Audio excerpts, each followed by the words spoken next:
कल मैंने निवेदन किया जन्मपत्री के संपूर्ण दोष समाप्त हो जाते हैं जब भगवान महादेव की कृपा होती है। पूर्णिमा भगवान नारायण की है।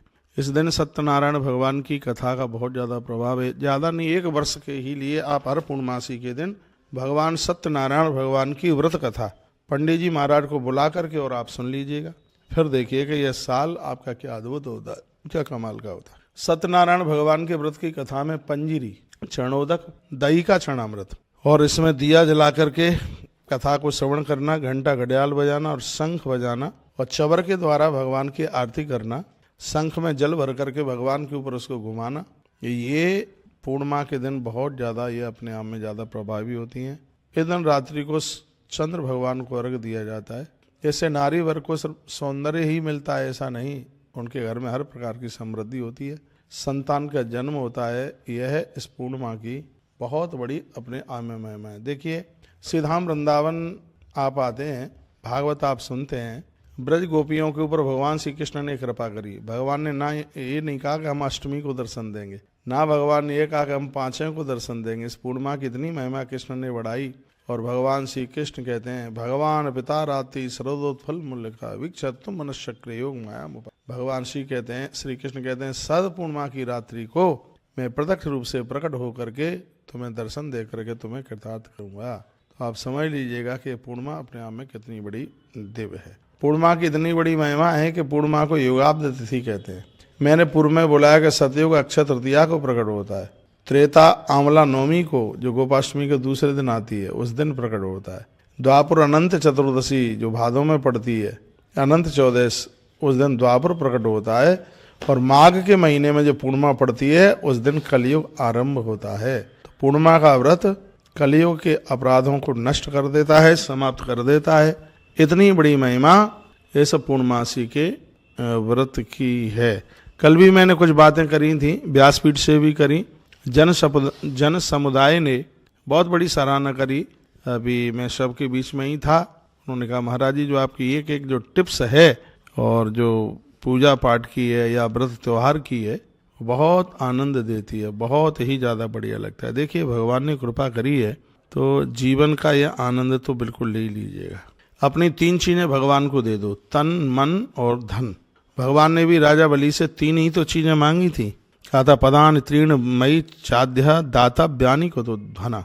यदि तुम अपना तन मन धन मुझे समर्पित कर दोगे तो हमेशा हमेशा के लिए मैं तुम्हारे लिए तुम्हारी देहली पर मैं खड़ा रहूँगा।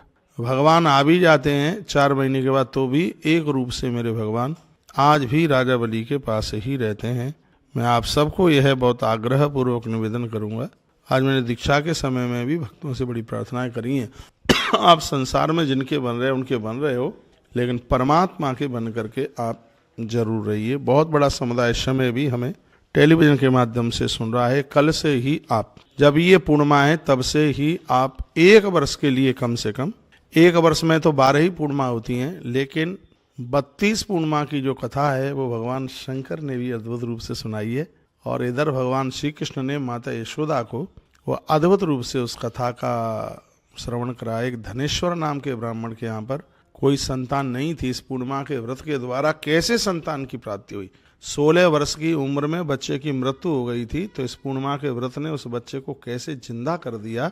ये तुलसी तपोवन यूट्यूब चैनल पर इस कथा को आप जरूर सुन लीजिएगा। आप खुश तो होंगे ही, आप ताली भी बजाएंगे, आप कहेंगे कि महाराज जी बहुत आनंद हो गया है।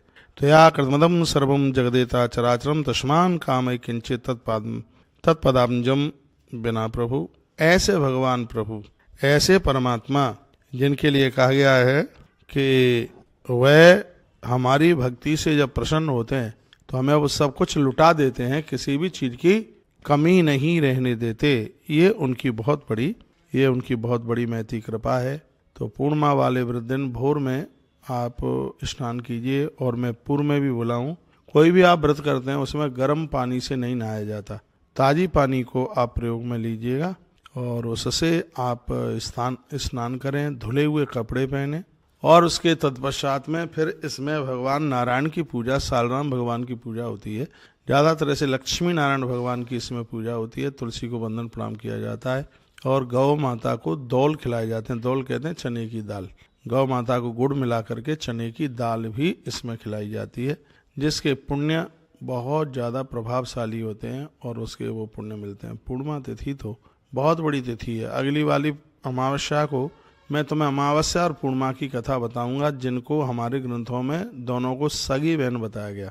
अमावस्या और पूर्णिमा को सगी बहन बताया गया। अगली वीडियो में मैं आपको निवेदन करूंगा कि अमावस्या को रात में इतना अंधियारा क्यों होता है और पूर्णिमा के दिन रात्रि में इतना उजियाला क्यों होता है, यह भी बिल्कुल सुनने की जरूरत पड़ेगी। तो आप पूर्णिमा का जो व्रत है 32 पूर्णिमा होने के बाद ही उसका आप उद्यापन करें। अभी हमने सीधाम वृंदावन में पूर्णिमा के व्रत का उद्यापन कराया। इसमें चंद्रमा की पूजा होती है। इसमें हाँ, चंद्रमा चांदी में मोती जड़वा करके उसमें अर्धचंद्राकार बनाया जाता है, चांदी के चंद्राकार बनाए जाते हैं, उनकी पूजा होती है और हमने किया है। हमारे पास में बहुत पूजा के पूर्णिमा के उद्यापन के अर्धचंद्र रखे हुए हैं। आने वाले समय में हम भक्तों को ये प्रसाद रूप में बांटेंगे। छोटे छोटे बच्चों के गले में अर्धचंद्र डाल दीजिए, जिससे उन्हें नज़र वगैरह कभी लगेगी नहीं और बहुत शीतलता बना करके रखेंगे। चंद्रमा, इसमें विशेष रूप से चंद्रमा की ही पूजा होती है।